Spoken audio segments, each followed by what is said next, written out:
नमस्कार दोस्तों, मेरा नाम प्रोफेसर कुलविंदर सिंह है और लीडरशिप और रिलेशनशिप परफेक्ट की इस सीरीज में हम आज बात करेंगे मेंटल बैलेंस एंड ग्रोथ की। Balance, BALANCE। बैलेंस का एक्चुअली मतलब क्या होना चाहिए? बायो ऑफ ईच पॉइंट, हम एक एक चीज का कहते हैं ना, आप अपना बायो भेजो, या बायो का क्या मतलब होता है यहाँ पर, कि आप उसकी बेसिक्स को कैसे मानते हैं, कि उसकी बायोलॉजी क्या है, उसका स्ट्रक्चर क्या है, उसकी बेस क्या है। तो हमें अपने बायो को संवारना, सुधारना, बैलेंस करना पड़ेगा। उसमें माइंड, बॉडी, सोल तीनों आती हैं और हम तीनों लेवल पर, तीनों स्तर पर काम करेंगे, तभी वो स्तर कहीं ना कहीं हमें, कहते हैं कि हमें तो भगवान भी चाहिए तो अपनी शर्तों पर चाहिए।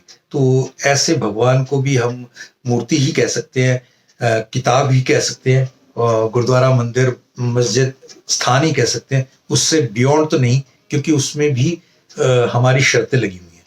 देन एक्सेस, हमें कोई एक्सेस कर सके, हम किसी को एक्सेसिबल हों, इतने तो कम से कम इंसान हो ही जाए ना। कम से कम इस लेवल के तो हो जाए कि कोई हमें प्यार करे, हम किसी को प्यार करें। देन हमारे लाइफ इन इट, हमारे और हमारों में कम से कम लाइफ तो हो। हमारे साल में कितने कितना जीवन है, हमें कम से कम तोलना आ जाए। हमारे जीवन में कितने साल है बहुत फर्क नहीं पड़ता। लोग 70-70, 80-80 जी जाते हैं मगर कुछ नहीं काम का करते।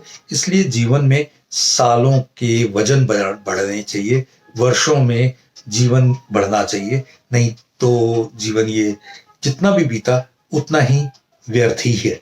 देन अवेयर, जागृत होना।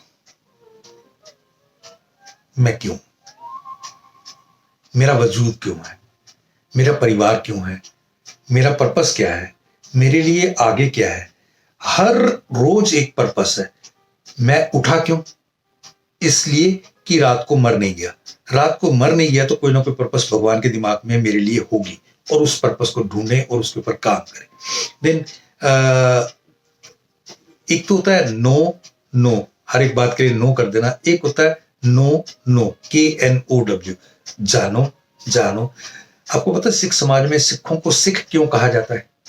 और सीखें, और सीखें, सदा सीखते सीखते ही रहें, और सीखते रहने को ही सिख समाज का सबसे अहम पिलर माना गया। देन सी, कंफ्यूज या क्लैरिटी, क्लियर होना चाहिए या कंफ्यूजन होना चाहिए।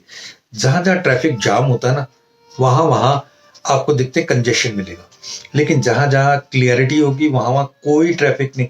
आप थोड़ा थोड़ा जीवन से ऊंचा उठते जाए, आप देखेंगे कि रोड ट्रैफिक से थोड़ा सा रेल ट्रैफिक कंजेशन कम है, उसके ऊपर मेट्रो ट्रैफिक का और कम है, उसके ऊपर एयर ट्रैफिक का और कम है, और जो बहुत हाइट से जा रहे हैं उनका तो बिल्कुल ही कम है। तो आप मेंटली हाइट पे आए ताकि ट्रैफिक कम मिले और जीवन स्मूथ चलने में आपको सुविधा मिले।